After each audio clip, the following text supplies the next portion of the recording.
Let's take you to a different time. You and I went ghost hunting on a couple of occasions.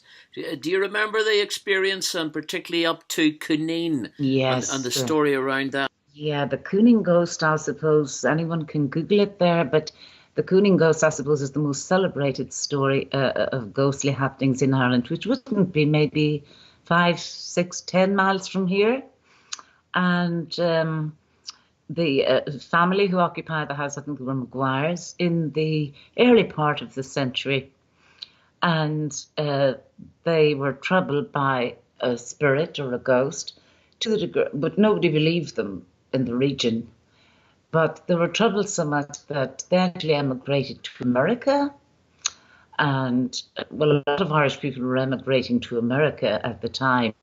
There was no big deal, but they actually left on account of poltergeist activities, I suppose, in the house. There was a malicious spirit there.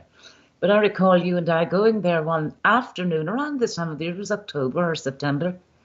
Yeah, in the afternoon, and we were going to do a kind of a live broadcast from the inside. The house still stands, even though it's in ruins. You have to go through a foresty plantation to get to it. But you were setting up your microphone, I remember, and getting things done. And we were standing in the what was maybe the living room originally of the house, and you had the microphone in front of me ready to introduce the business of the day, the Cooning ghost, and something shot between us like a I counted, it was like a wind, a sudden gush.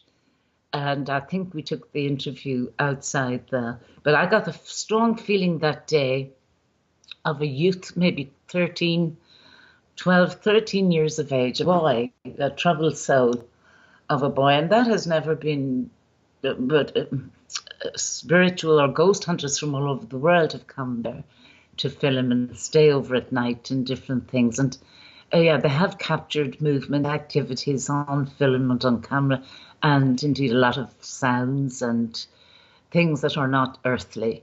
But I still think it's the ghost of a young guy of 13 or 14 who at his time may have been fiddling with the Ouija board or doing something that encouraged a spirit, and that spirit will not go away. But the ghost, anyway, when they went to the United States, the happenings occurred again over there, and they were terrified out of their It's lives. always good to hear from you, and to particularly hear the stories of the ghosts. And just before you go, should we here in America, in California, in San Francisco be worried about ghosts turning up, or should we just welcome them as old friends? Oh, yeah. As we speak, anyone, I'll just check this out as this is going out. Anyone with an 8 on their door number, the number 8, not 666, you will feel a sensation in the house as we turn from the 1st to the 2nd of November. I remember doing a recording with New York radio one night, and the guy in the studio, he said, "Can you make anything happen as we speak?" And I said, "There are red lights in front of you and 2 green ones and 1 blue one, right?" I couldn't see, it was before Skype. And I said, "Suddenly, any minute now, you're going to have a power cut and things would go dark for a few seconds." And he said, "Oh yeah, gee." Yeah, it did happen. So just before you were speaking to me, I was getting an image of, I haven't been to San Francisco yet, but I will. But obviously there have been horrendous calamities, earthly calamities in San Francisco. And as I said before, people die, but they leave a tremendous energy after them.